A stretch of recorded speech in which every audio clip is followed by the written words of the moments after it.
Hey, good evening, everyone. My name is Eric Rush with AOPA. I am the Director of the Project Management Office here at AOPA and also a member of the Flight Planning Products team.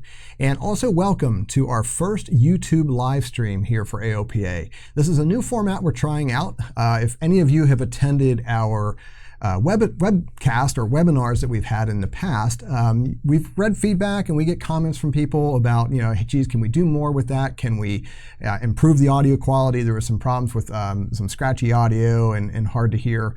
So we've looked around for some solutions, and this is one we're trying out with YouTube live streaming. This is very popular now, especially in 2016. So we hope that you're going to find that this is a more engaging and certainly a more interactive medium for us here. Certainly we're using different equipment. You see the first thing that's different is you're looking at a webcam right now. We can do a lot more with YouTube live streaming than we could with the webcast software. The webcast software was great for what it was. It was a legacy. It's a pretty old piece of software, pretty old piece of technology. But we're moving into the next era, if you will, and we're going to have a much bigger presence on YouTube moving forward. So we want to welcome and thank everyone here tonight, and also a couple shameless plugs. If you see that subscribe button down below the video there, that's the easiest way to get notified when we are live and when we are doing different events. We're going to be communicating a lot more through YouTube, so that you can do yourself a favor, click that subscribe button, and you'll be more engaged with what we're doing here on YouTube in the live streaming world. So tonight we are going to be taking a look at some of the enhancements and some of the more popular features of the AOPA Flight Planner. We've had a Flight Planner around for a long time. We've been doing a lot to enhance it, a lot to improve some of the features. We've done a lot to make it integrated with EFB apps. We recognize that EFB apps are extremely popular in the market. I was been an EFB user since day one, certainly wouldn't fly without it. But having a desktop-based flight planner with some really unique features and being able to connect that to an EFB is sort of the best of both worlds going forward. So tonight we're going to take a look at some of the more 4 or 5 of the most popular features, and these are features in the Flight Planner that you're not going to find in a lot of different products. In some of them you're not going to find in any products out there, EFB or otherwise. These are really catered to the planning world, to that pre-planning a day or two or a week before you're getting ready to take a flight. Do all the pre-planning, find your best departure time, find where your fuel stop or your intermediate stop is going to be, and then be able to send that flight over to an EFB when it's time to go out flying. So we're going to take a look at how all that works together. And towards the end of this, it's going to run about 45, maybe 50 minutes. We'll have plenty of time at the end for some questions and answers. We are scheduled through 9 o'clock Eastern time. But we know we got people from all over the country joining us tonight. So at the end of this, we are going to take a look at some new development that we're working on. In the past, we have not done, kind of shown development in the public before it was ready to actually go into production. We're taking a different stance on that, and we're actually going to show our members now preview of some of the technology, some of the new features we're working on. And then we're also going to show you how early in 2017, you're going to be able to participate more closely with that development. And that is going to allow you to have access to a beta version of our Flight Planner, which you'll be able to test some of the new stuff we're working on and give us feedback and help direct us and guide things and give us information that maybe we hadn't thought about. So we'll be showing you how you can get more involved with that, what forums we're using, and how that all is going to work. We'll talk about that a little bit later. But first, let's get in here and we're going to get started and take a look at some of the top features that we have in the AOPA Flight Planner. So just as a reminder, the AOPA Flight Planner, or the flight planning products, really makes up a family of 4 different products. So we have, of course, the AOPA Flight Planner. That's a web-based application. It runs on Macintosh, PCs, Linux boxes if you have them, whatever. You can even run it on tablet devices. iPads, Android devices can run it. It is designed more for a desktop PC, a larger screen, and a traditional keyboard and mouse. But we have plenty of members that are using it on an iPad. So that's the AOPA Flight Planner, and that's what we'll be spending the majority of our time tonight actually looking at.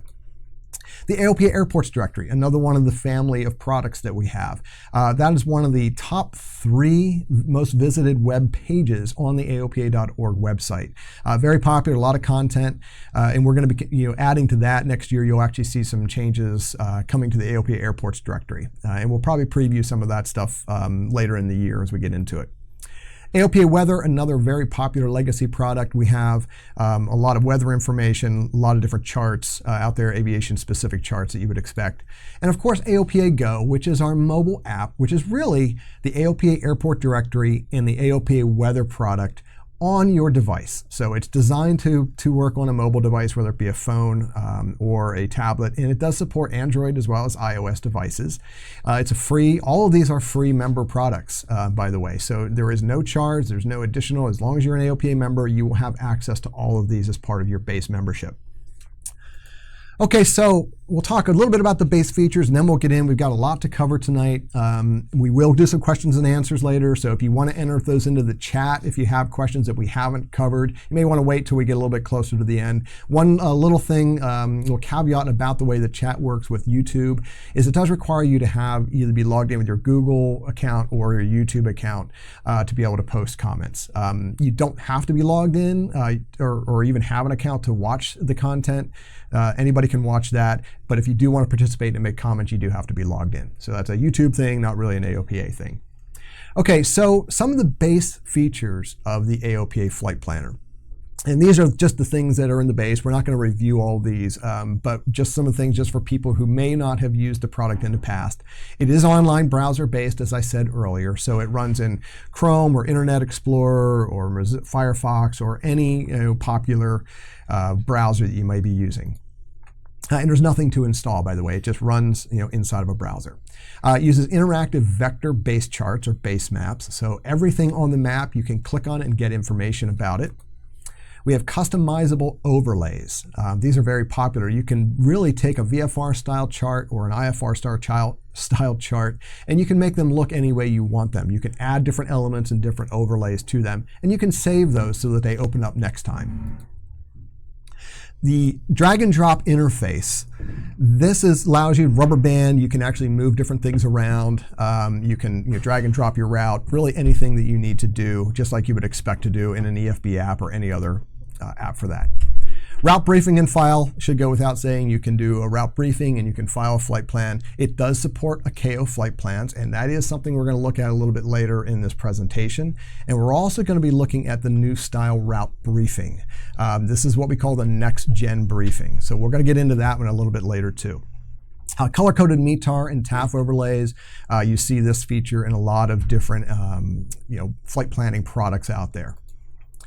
So the feature demonstrations, these are the things we're actually going to be looking at and talking a little bit more in detail and demonstrating. We can actually do a live demonstration with YouTube now in our live format, so we don't have to show canned presentation or just static images like we had to in the past. We can now actually show live demonstrations. So these are the ones we're going to demonstrate. Route line fuel warnings. Weather along route, a very popular feature we introduced at Oshkosh last year in 2016. Fuel along route, and that works very well with the airport's along route filters, another unique feature that the AOPA Flight Planner has. We're going to look at how it integrates with several, there's actually 5 different EFB apps that the AOPA Flight Planner is currently integrated with. In AOPA Go, I always leave that out, but AOPA Go is integrated with these EFB apps as well. And we're not going to demonstrate that, but it's pretty straightforward. And then finally, as I said earlier, the next gen style briefing. This is a graphical briefing. I think you'll find that getting a briefing has never been easier, perhaps fun. You can actually use a chart to navigate around a briefing. And this really comes from the integration that we've been working on with Leidos Flight Service. That will come out here early in 2017. And of course, ICAO filing. We'll spend a little bit of time looking at how you configure your aircraft equipment with all the different ICAO codes and things like that.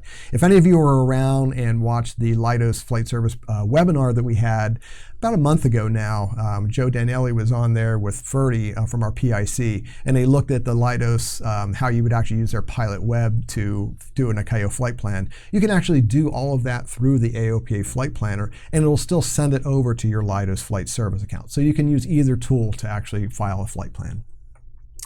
Okay, so let's get in now, and we'll take a look at the first feature that we'll talk about. These are the route line fuel warnings. Now these are color-coded. We basically color code the route line based on your fuel reserves. So what does that mean? based on your aircraft performance profile. So the fuel you use during burn, the fuel that is burned during climb, cruise, and descent is all calculated in the nav log, and we get all these detailed information about how much fuel is going to be used, how long each leg is.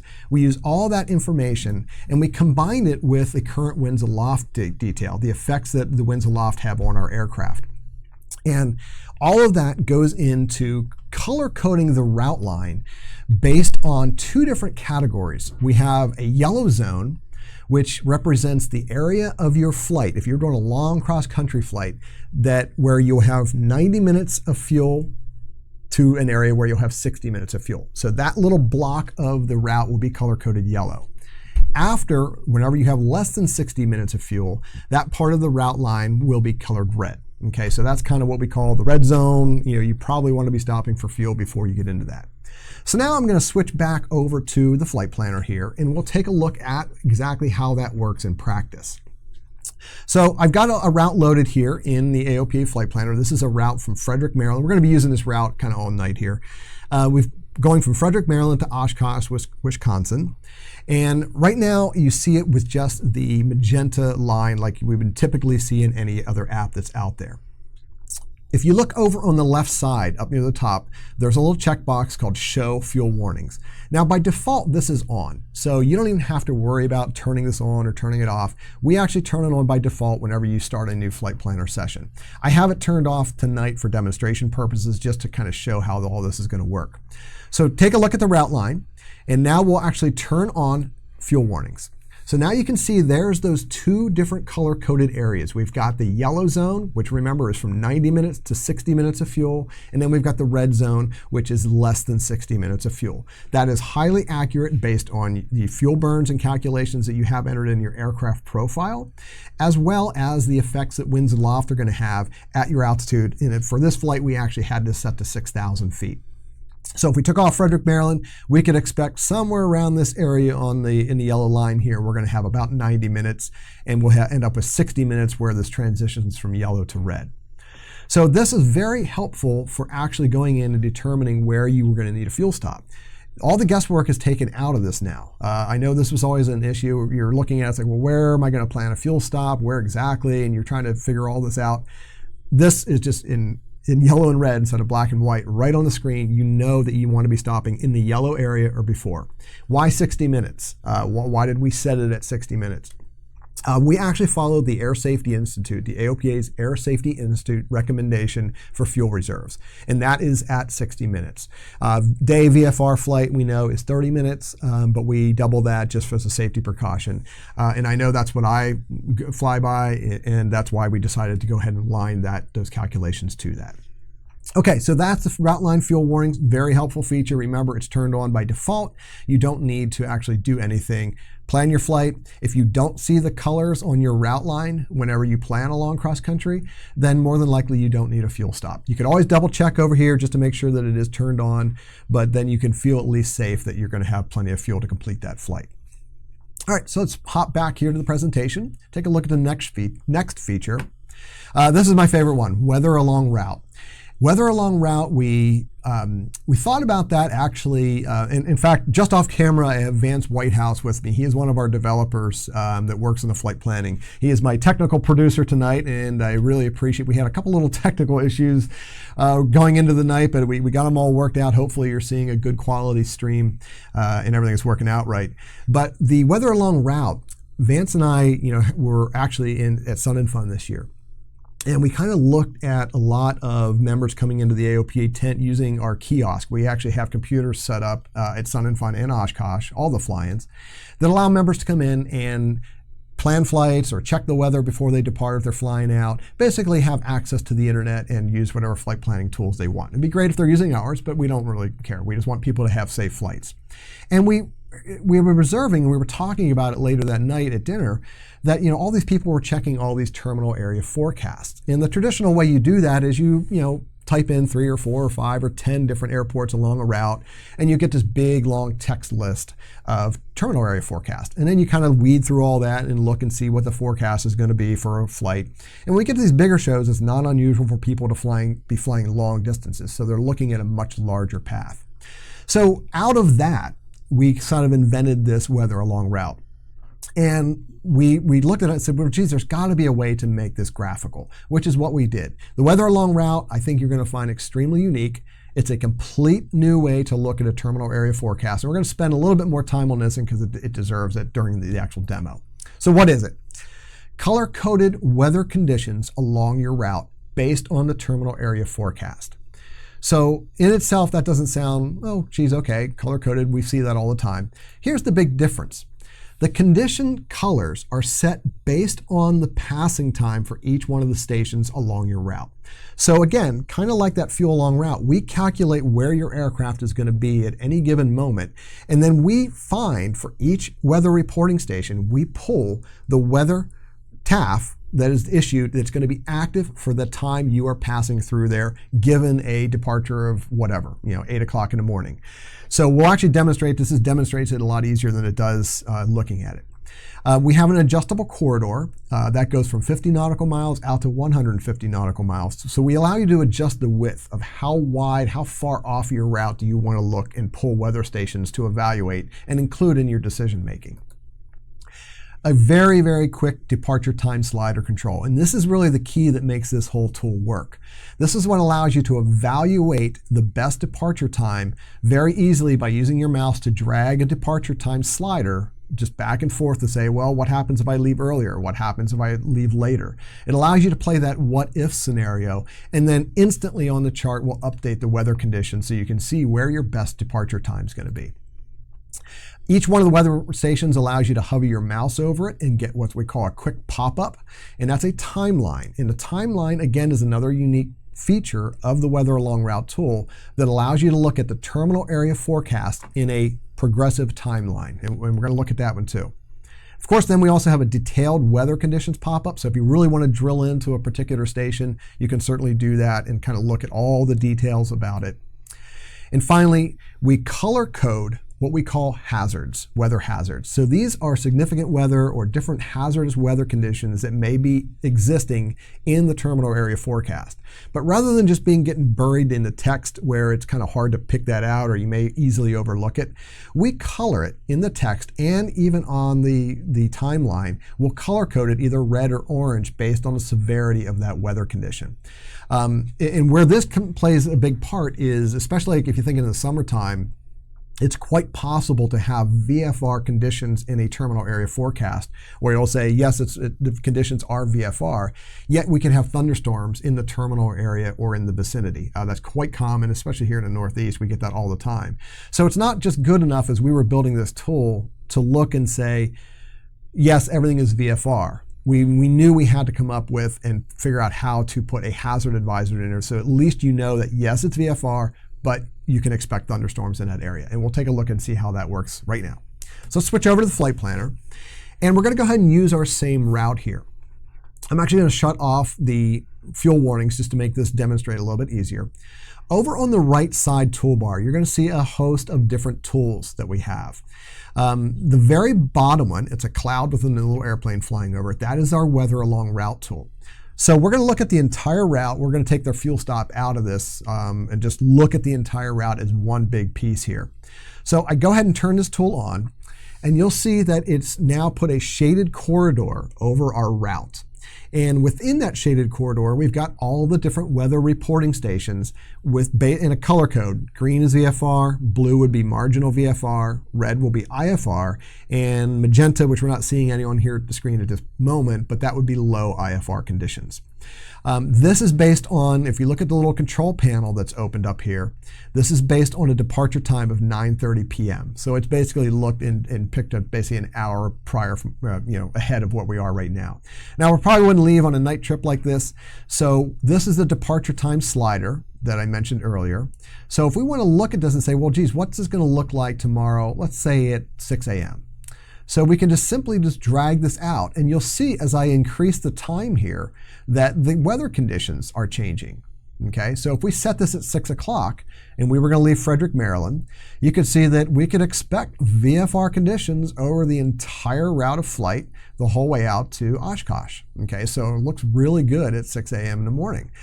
We start to see some of these little hazard advisors. So you see how some of these icons, especially let's look at these 3 blue ones down here. Those are marginal VFR conditions, so they are forecasting, and you can see there's a little time label under each one of those.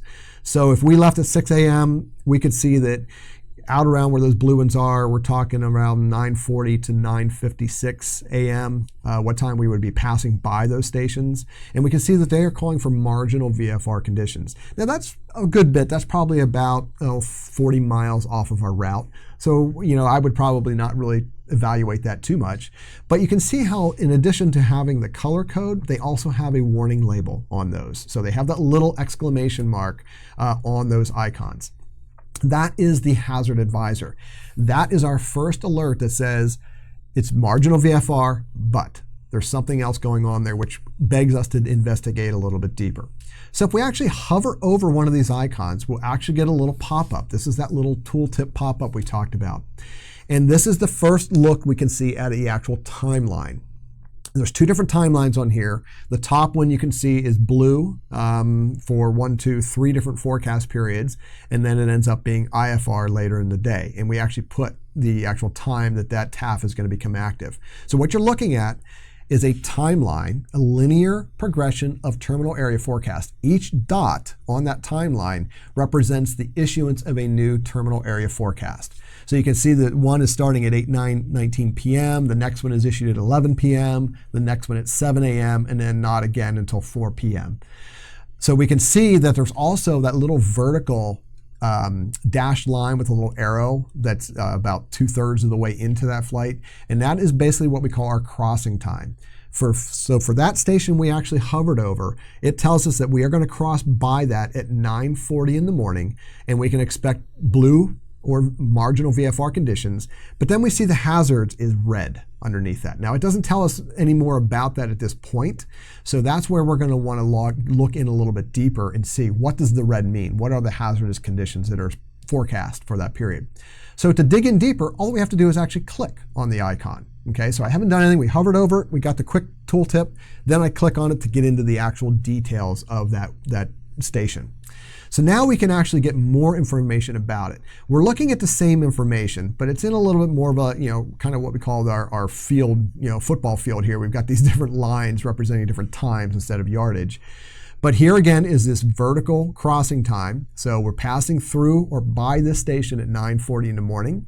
We can expect marginal conditions. If I hover my mouse over the blue line, it gives me a little pop-up and says, yes, it's going to be marginal, ceiling of 2,500 AGL, and 3 miles visibility.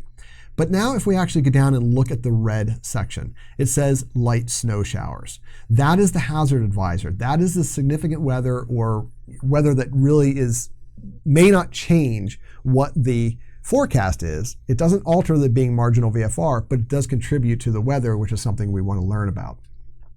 So you can see that this whole block, which it has the dashed white outline here, and it's in the sort of the darker blue color, that is the TAF that will be active at 9:40 in the morning. And if we look down below, you can see that there's a corresponding block that's in the same color with the same dashed white outline. That is the actual terminal area forecast details for that period. So we can see on the 16th at 7 a.m., that's when the TAF was issued. Our crossing time will be 9:40, so we're going to be about 1/3 of the way into that terminal area forecast period by looking just at the horizontal or the vertical marker here. Our visibility is 3 miles. Winds are going to be 190 at 6 knots, overcast at 2,500 with light snow showers. Okay, so we can make a determination on that, whether that is within our go, no-go decision and within whether we're willing to fly in, keeping in mind that it's about 40, maybe even 50 miles off of our route. Okay, so that's the other contributing factor that we want to look at. If we look at one that's more close to our route, let's look at this one. This also has a crossing time of 9:40. And we can see that the weather conditions are supposed to be VFR, ceiling 10,000 AGL and 6 miles. So we can very easily see and start to visualize where the weather is along our route of flight. Okay, so that's the way this works. You just simply hover those to get the quick pop-up, click on it to get into the details. When you're in the details, you can look, and the reason we kind of did this linear fashion is it represents a timeline or a trend. I like to look at trends. A lot of times, if I can see what the TAF was earlier in the day and what it's going to end up later in the day, you can generally determine if the conditions are getting better or getting worse later in the day. Okay, so this allows you to look at each one of those simply by pointing your mouse to the period. It will highlight the corresponding details block down below, and you can see what's predicted to be. So again, a visual way, a completely new way to look at terminal area forecast. Might take you a little bit of playing around to get used to it. Once you understand and you get used to how this works, I think you'll really, really like it. We get a lot of feedback all the time from people using this tool that just, congratulate us on figuring a way to look at TAFs in a visual fashion. So one thing I want to look at, this departure time slider before we conclude, is 6 a.m. Well, what if we decided that, well, let's wait a little bit later in the day? Maybe we don't want to get up so early, we're going to wait later. So all we have to do is take our departure time slider and start dragging it around. Well, right here is now 11 a.m. So that's 5 hours later, and we can see that the weather has significantly changed to IFR and even low IFR conditions out towards the end of our flight. So we can see that the conditions are going to go deteriorate the later we wait. So if we want to get to Oshkosh on this day, we probably want to be leaving early in the morning in order to be able to complete the flight. So just to reiterate, when you're looking at these different times and the forecast for each one of these, you're not looking at what, and this is the confusing part sometimes, you're not looking at what the terminal area forecast is for the current time. You're looking at what is predicted to be when you're in that area. So I like to say it's like looking into the future all along your route. And the time labels underneath each one of these tells you, kind of shows you that we're starting at 5 in the morning, we're ending up somewhere around 11:15 by the time we would land. Okay, and again, that is tied directly to the performance of your aircraft. It does include winds aloft in those calculations. So it's doing the same thing that the fuel along route was doing, giving us a highly detailed marker along the route. Okay, so pretty cool tool. Give it a try. I think you'll actually like that. So let's look at the next one that kind of lends itself. We're going to use the same route. This is the airports and fuel along route. Again, this is a very unique, not the fuel prices along route. We can pretty much get that in any app that's out there. That's not that unusual. EFBs all have that, and it's a great handy tool. We've taken a little bit different spin on that to try to make it even more useful. One of the reasons that we're looking at fuel prices is to determine where we want to stop. And that's one of the reasons I look at it. However, I've got different criteria. I've got additional criteria that just because they have the cheapest fuel, I'd like to have a couple other things. It'd be great if they had an FBO. It'd be great if they had maybe a courtesy car. It'd be even fantastic if they had a restaurant on the field. So in other apps, there's no way to actually look at that or filter out airports. And that's exactly what this one does, and we'll show that. So again, color-coded fuel prices along your route corridor. User selectable corridor width, just like our other tools. You can define how wide or how narrow you want your corridor based on your willingness to fly off of that route. You can toggle between 100 low lead and Jet A fuel prices. You can use the airport filters for selecting services and amenities at all the different airports that meet your criteria. And the prices along with the filters allows us to really pick that perfect stop where we want to go, okay, or at least know what's in the area before we start planning our flight. So let's toggle back to the flight planner. We're going to use our same route now, heading out to Oshkosh. Now this works with the fuel warnings enabled, makes this tool even better, because now we know the area of our route where optimally we want to stop. So we want to be somewhere in the yellow area or before. So if we use our zoom tool, and I'm going to zoom in on this area just so we can take a little bit closer look. I'll zoom out just a little bit here. So now let's go ahead and turn on the fuel and airport filters. So the icon over on the right that's just above the weather along route filter or overlay, turn that one on. This is our fuel prices in airports filter. Now let me go in and just reset my filters here real quick, and we'll revisit this just in a second. So now we can see the flight planner has displayed a list of all the fuel prices along our route within a corridor. I currently have my corridor set to 35 miles. So that is 35 miles from the center line of my route to the edge. So overall, this is a 70-mile wide corridor on both sides. So I can see all the color-coded fuel prices. The prices go from a darker green being the lowest prices to the oranges and the reds, which are going to be the highest prices, okay?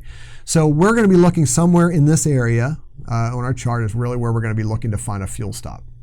So we're looking at fuel prices. Now this is where I would want to, and this is 100 low lead. This is where you would change from Jet A to 100 low lead prices.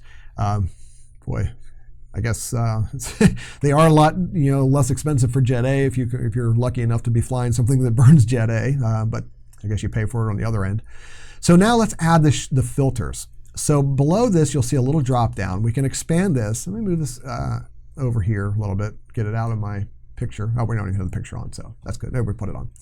So now we can see that public use is already checked for us. That is defaulted on. You can turn that off if you want. But now start to look closely at the different fuel prices as I start to enable a couple of these other filters. One you'll see is a landing fee. So let's click that one, and you can see 3 or 4 disappear. They charge a landing fee. Okay, so I don't like to pay landing fees any more than the next guy, so I can turn that one off. I'm an IFR pilot. I fly a fair amount of IFR, so I always like to have at least an RNAV approach. My plane is equipped with a GPS that can fly RNAVs with LPV. So if I can find at least an RNAV approach, I'm going to be happy. Most of the time, they'll have an ILS if they have RNAV. Not all the time, but at least an RNAV, and I'll be good. I'd like to have an FBO, would be great. And then here's the bigger one. So all these are still in the running based on our criteria here. But now let's look and see how many of these actually have a restaurant in the field. And we can see that drops a lot of them out, as we can expect. Unfortunately, there's not as many restaurants around as there used to be. So as restaurant in the field, geez, we're the whole way back to here if we wanted to stop to actually find a restaurant on the field. We certainly can't make it out to these. We don't have enough fuel. We're going to have to stop before that. But we do have another option. That is, let's look at restaurants nearby. Okay, so this is within a mile. So this is what we consider, it's walkable at worst. But if they had a courtesy car, that would even be better. Okay, so we can actually enable the courtesy car with restaurants nearby. Now we find a couple options. And there's one right here at the end that has the cheapest fuel price. So let's go take a look at that one. We'll move this out of the way. Let's bring us to the bottom. So we'll zoom on this one. It's right at the end of our yellow. It's Craig, or I think that's Craig. It might not be. It's Fulton County, I'm sorry. It's Fulton County Airport. So we can see that. We see the fuel price is $3.78 for 100 low lead. If we wanted to get more information about this, we could always click on this title up here. That'll open the AOPA Airports directory, and we can get all the information about that airport. If you want to download a kneeboard format to take with you, you click on this. It'll open a PDF that'll have all the frequencies, all the information we have that you would want to keep on a kneeboard and print out. That's available right there by clicking on that. So if this is the airport, we decide that, geez, they've got a courtesy car, there's a restaurant that's nearby we can get to, let's make that our fuel stop. All that we would do is take our route, we'll drag using the rubber band feature, we would drop it on Fulton County, our route will update, and now we've added that as a stop. Now, currently, we're working on a tool that's going to enhance this and make this easier to actually divide this up into 2 separate flight plans. I wish I could show you. We're just not quite along development far enough on that feature, but it is something we're working on. Those of you who have requested that feature, that is the #1 requested feature in our user forum that for our feedback tool, our user feedback tool. So you heard it here first. It is in development. We are working on it. It's complicated, but we feel pretty positive that we'll be able to deliver that at some point early next year, maybe mid next year. Depends on how it goes. It's coming. Right now, you drag it over there. You would want to manually create this and make this into 2 different routes. Okay, so you would do that working over on the left. Since here is Fulton County, we could simply select all of the waypoints in the airport below that, use the icon up here to remove those. That will then give us what I call leg 1 from Frederick to Fulton County. I would then simply do a new flight plan from KRCR to OSH, do the same thing, and then create a leg 2. And right now, so it's a little manual. It takes an extra 20 seconds to do to set up another flight. But you would have 2 flight plans then you could file separately. But again, we are working on automating that and making that a little bit easier. So expect that coming in the future. It's your first little Easter egg for the night. Okay, so let's zoom back out here. That is our airports and fuel along route. Very helpful feature. Give that one a try, especially on your longer cross countries. Okay, the EFB app integration and our emailing and nav log. These go hand in hand. This is another very popular feature that we've introduced, and we've been adding EFB apps to this. And the newest one we just got added literally about 3 weeks ago is Garmin Pilot on iOS. So if you're an iOS user of Garmin Pilot, you can now take advantage of this feature. We've had some people ask, well, what about Garmin Pilot for Android? They are working on that. We actually tested a version of Garmin Pilot on Android, and we had mixed, it worked on some devices, didn't work the best on other devices. We gave some feedback to Garmin. They are working on a couple tweaks and adjustments to that, and they do fully expect to have Garmin Pilot on Android supported for the same functionality. So I don't have a timeline on that. That's really up to Garmin, but I can tell you that we tested it. We were able to get it to work. There's just a couple little tweaks, and I'm sure they'll have it worked out here a few weeks or so.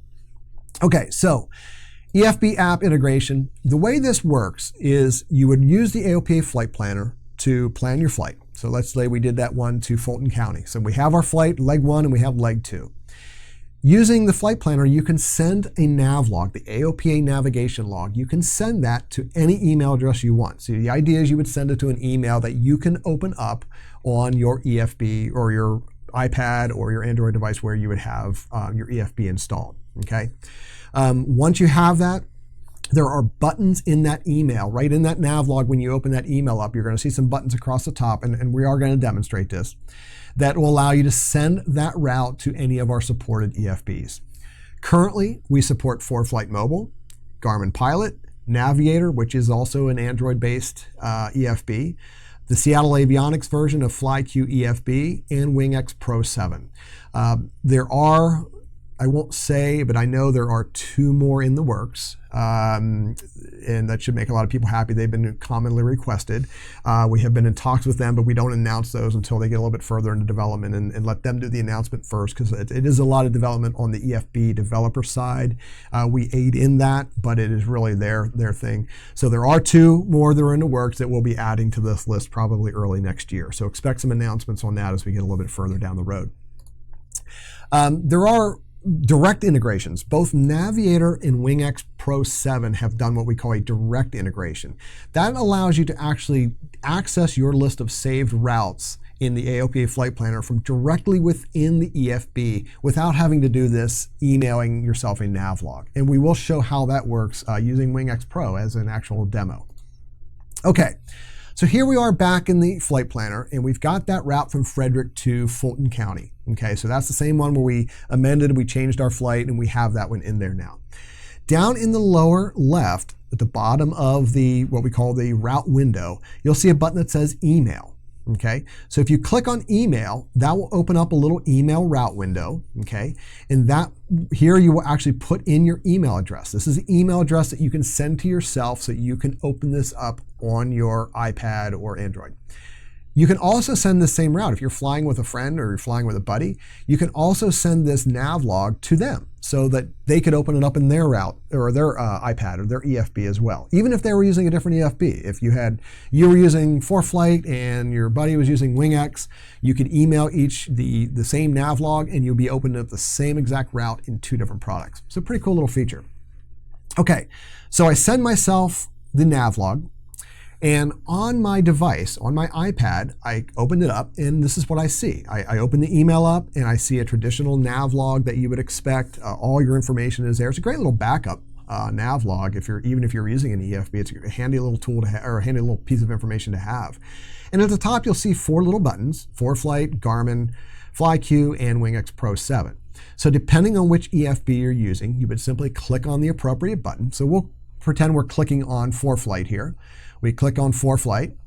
ForeFlight would launch on your iPad. In that route, the same exact route we had in the flight plan, will be loaded into ForeFlight. Now that it's in ForeFlight, this works exactly like any route you would manually created in ForeFlight. There's no difference. You can still modify it, you can change it, you can file it, you can brief it. If you could do it in ForeFlight, it's exactly the same kind of route that ForeFlight would create. There's absolutely no difference whatsoever. Okay, so that's an example of how sending a route using the email will work. So now let's look at a direct integration. And this is how Navigator and both WingX Pro have done it. Now I've used WingX Pro just because I was using an iPad, so I actually used that one for this demonstration, but it's very, very similar on Navigator. So in WingX Pro 7, you would open this up and you would have your map screen. And in the lower, if you click on the info tab down here, down in the lower left, you'll see a button that's called Import. You click on Import. That will open up the little import dialog, and it'll probably default to flight share, but you can simply click on the AOPA tab. When you click on that, it's going to ask you for your AOPA username and your AOPA password. Okay? These are the same credentials that you use to log into our website. So you click on those, or enter that information, and then there's a button over on the right that says Get Route List from AOPA. You click that button.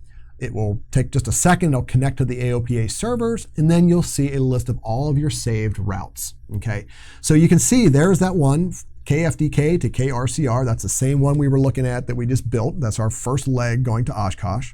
So if I want to open that one, I would simply click on it, and now WingX will then load that route with all the same exact waypoints into WingX. And again, just like when we loaded into ForeFlight, you can now interact with this and manipulate this route using all the great tools and features that WingX has. It is just a route just like any other route would be. Okay, so that's the way the EFB integrations work. So now let's take a look at some of the next gen. This is some of the cool stuff. Those are the top features that exist in the AOPA Flight Planner today. You can use every one of those features we just showed. Now we're going to get into looking at the next gen style briefing in the ICAO flight plan. And I'm actually going to take this out of order. I'm going to do the ICAO side first because that sets us up for the next gen style briefing.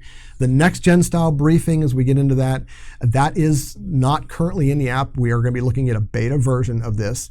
You can expect to see that sometime early Q1 next year. We'll finish that out and release it, and we'll of course put tutorials and all kinds of things behind that. So this is your early glimpse at some early development work. We would love to get feedback from you in the comments. There is going to be a survey probably sent out. Many of you may get, if you pre-registered for the live stream, you'll get a survey, and we would really love to have you fill out the survey and give us comments on not only the content of what we're showing, but also on this new environment, this new method of YouTube streaming and how that's working. How is the audio? How is the video? Any suggestions? We'd love to hear that, and we will change things that we need to based on the feedback. So let's take a look at these. The next gen style briefing and ICAO flight plan are both made possible through the integration we have been working on for several months now with Leidos Flight Service, formerly Lockheed Martin Flight Service. So we are building that integration. You will be able to file and brief through Leidos once this is released. We are still going to have CSRA DUATS around, so you'll still be able to use that as a legacy briefing. And we're actually enhancing that legacy briefing a little bit to make it a little bit easier to use. So we'll take a look at that. But the Leidos, when we get into this next gen style, we get a lot more information back from this next gen briefing than we did from the legacy, the older style briefings. And that allows us to build a graphically oriented, sort of an interactive briefing for our route. And this allows you to look at a chart and click on objects on the chart to navigate through the briefing. So it's pretty cool, and we'll demonstrate this here in a second.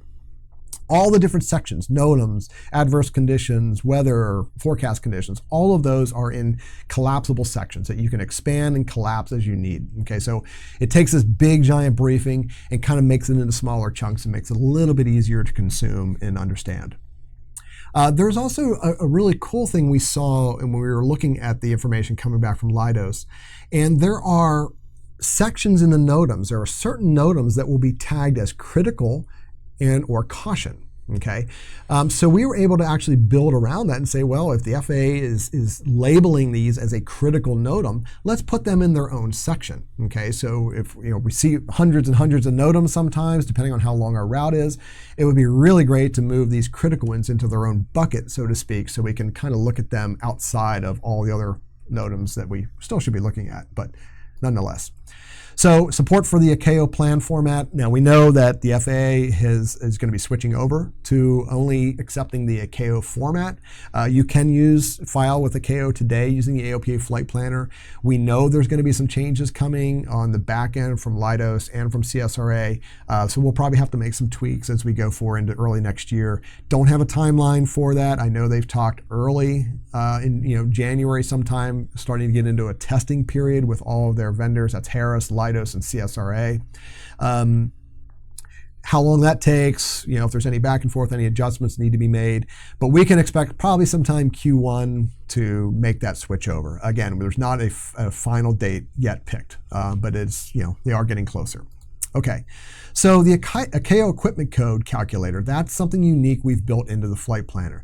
That has been one of the things that we get a lot of calls into the Pilot Information Center, people wanting to know, I'm trying to file an ICAO flight plan, but it wants my ICAO equipment code and surveillance equipment and emergency equipment, and where do I get this and how do I figure out what this code is?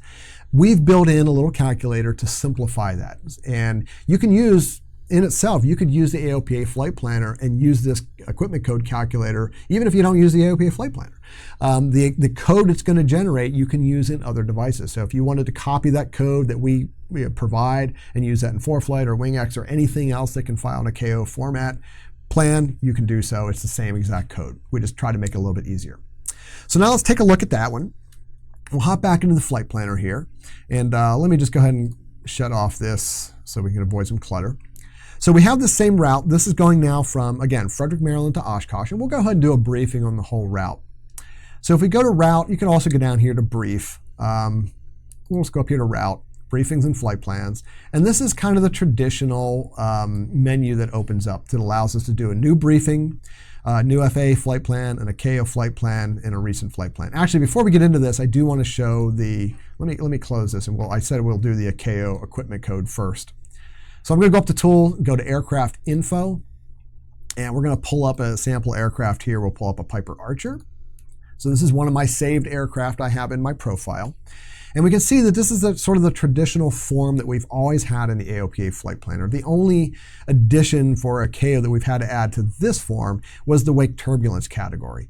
So yours may be blank, but there's only two. Most of us are going to fall into the light category that's below 15,500 pounds, or medium and heavy. So light, that is a required field. You do have to have that filled in. But now as we get into the ICAO side of things, we're going to be dealing with this equipment tab and the emergency tab. These are the two that you'll need to fill out to create your ICAO equipment code. So let's look at the equipment first. Now you can see mine's already filled out a little bit, but basically what this allows you to do is, here's your FAA equipment code. This is kind of the traditional. If you're going to file a domestic flight plan, you do need to have the FAA equipment code filled out. Now this is the one we are very familiar with, like a slant G or a slant U, the one we've always used. That's where you would put this in here. Now this will go away once ICAO is the only accepted flight plan format.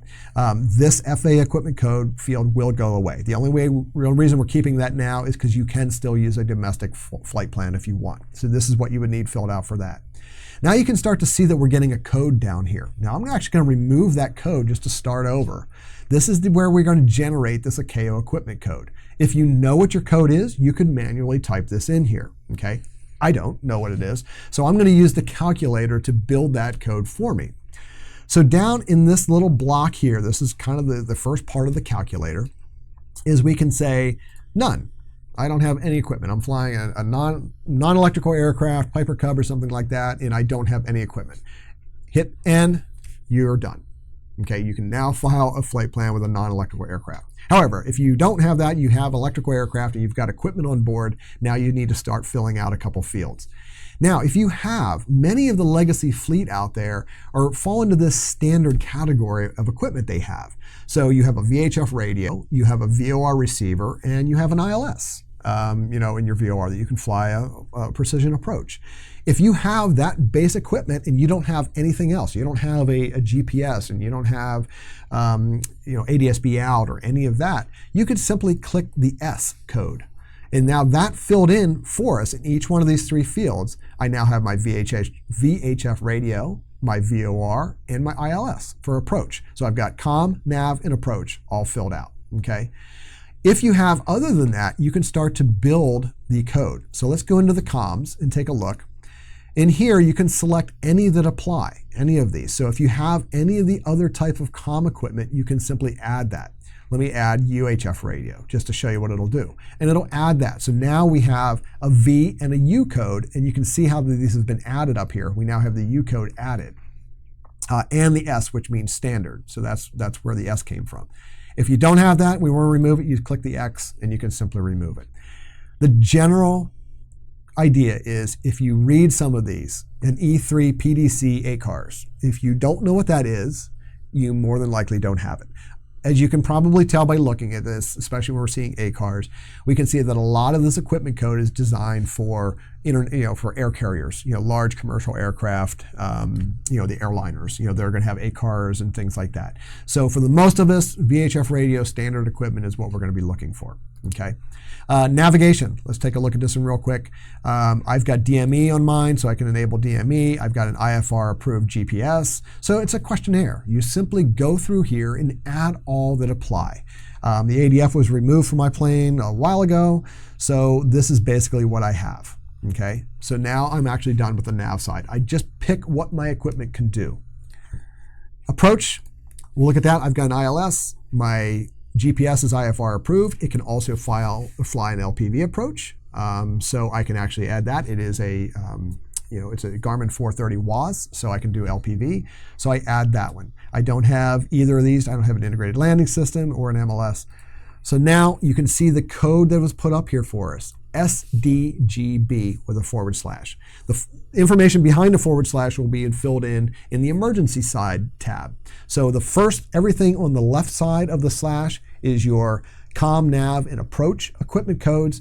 Everything on the right side of the / will be your emergency equipment codes. Okay, that's how the code is, that format or structure is broken down.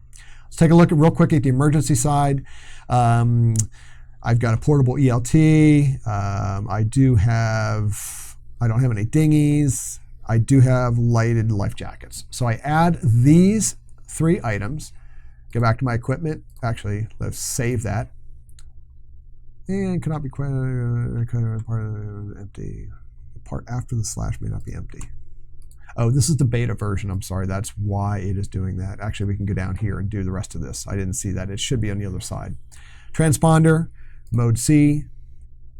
I am not ADSB out yet, so we'll just leave it at mode C. Now you can see that our code is in there, our emergency equipment is filled in. Now we can hit the save button, it'll save it. So that's all there is to actually filling out your ICAO equipment codes. Okay, very straightforward, very simple to do.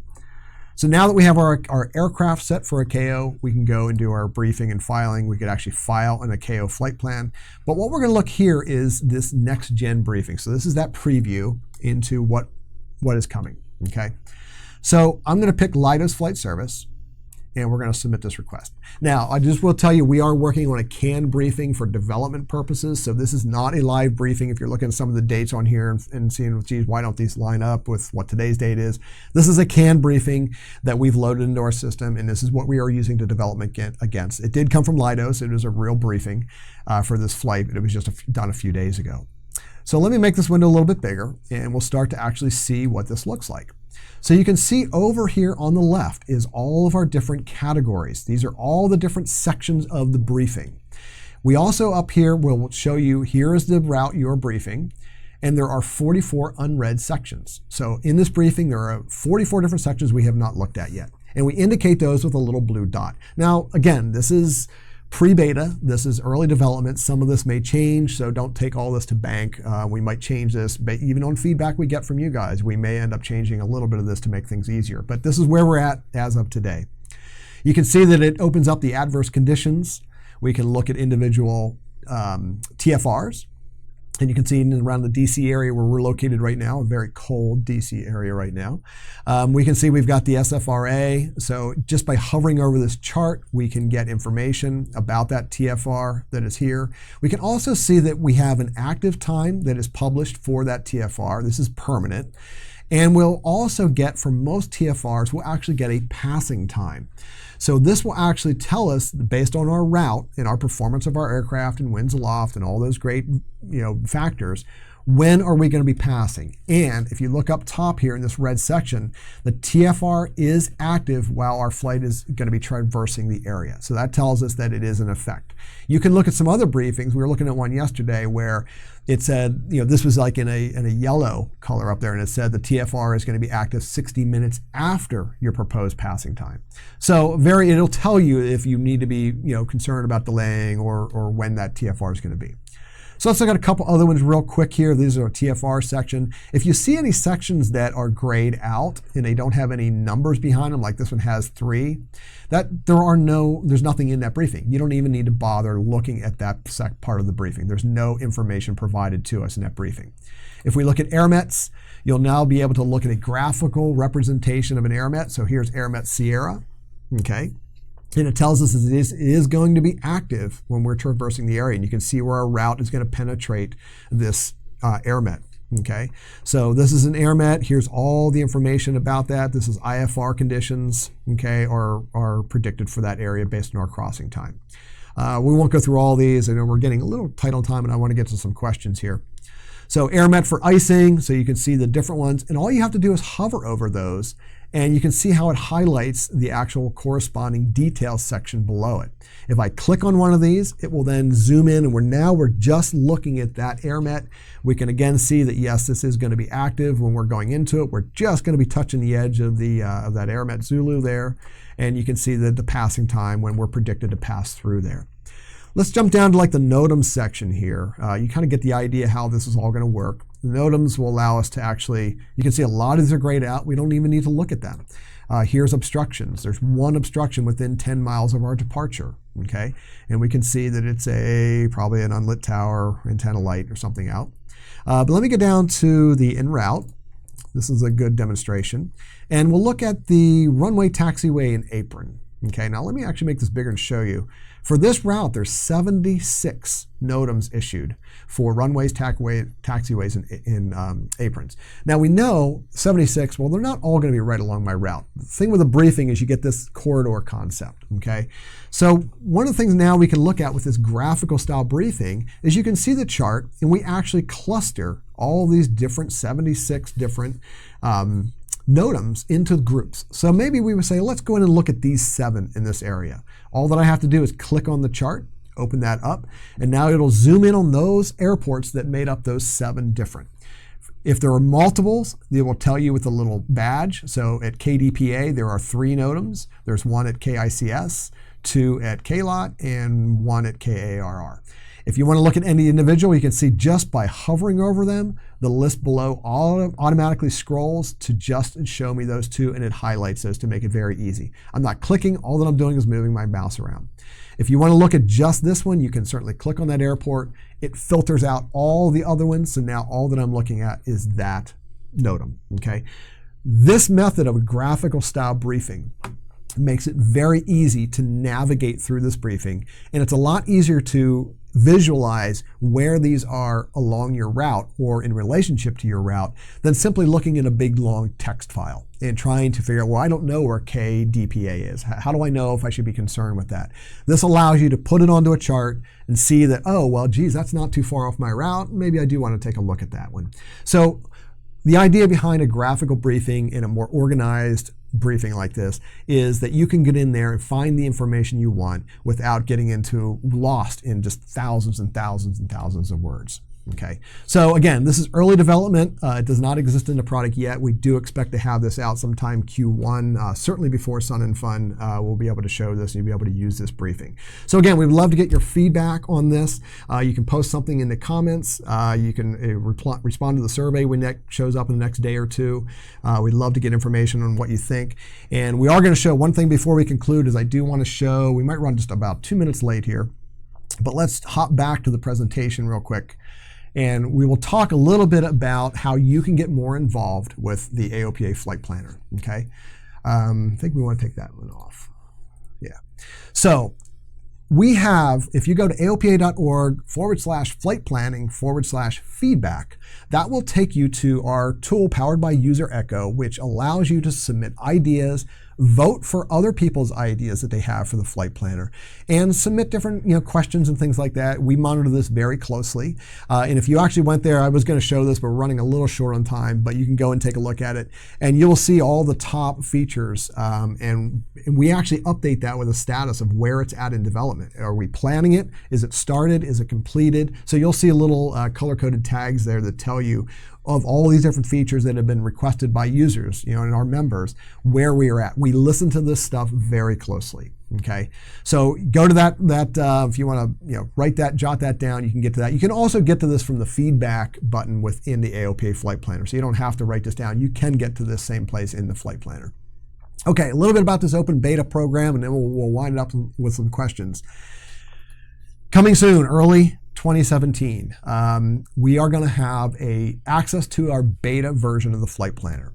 So this is going to be open to all members. In the past, we have done sort of an invite only or sort of a resume kind of thing where we wanted to have a smaller group of people. It was just a little bit easier to manage.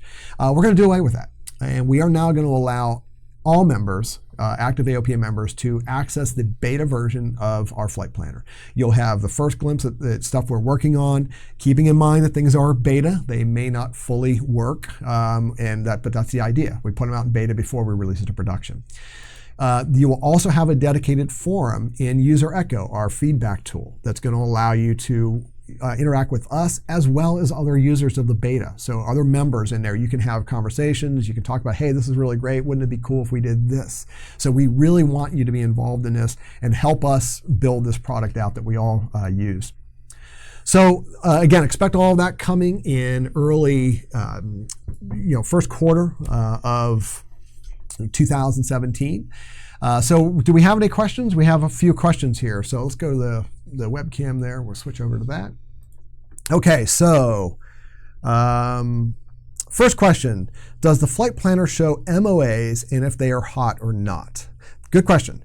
Currently, no. Actually, MOAs are on there. You'll be able to see them, and you can do a get info on them, which you can get information about that. But that is something that we are looking at, and it's something that we want to build in, and you'll probably see that possibly with the briefing. We'll be able to extract that, and we're going to be able to build some overlays on that, but that is something we are absolutely looking at. We've had this question before. It's a great question. If that's not already in our User Echo tool, I definitely would recommend somebody put that in there just to remind us. If I don't see it and I remember tomorrow, I'll put that in there too. That's a really good one. We should be really easy to be able to tell you that if you're going to penetrate an MOA. If there's any other ones come in. So it doesn't look like we have any other ones right now. Hopefully we've answered everything for you tonight. We want to thank you for joining us here on YouTube. Remember that subscribe button. It's very important for us. It allows you to, it just allows us to kind of build our YouTube presence, but it also allows you, as we go out live with different events, some of them may not be scheduled until last minute, so this will give you an early warning. You'll get a pop-up on your phone, your device, letting you know when we're live. You can tune in as you have time. So other than that, there are going to be more. This is the last live stream of this year, and we are going to have many more coming next year. That list is being developed as we speak. They will be published out there. They will probably be here right here on YouTube. We hope this worked out for you good. We want to thank you for being here tonight. From everyone here at AOPA, we want to wish you happy holidays, happy and safe holidays, and we will see you back here in 2017.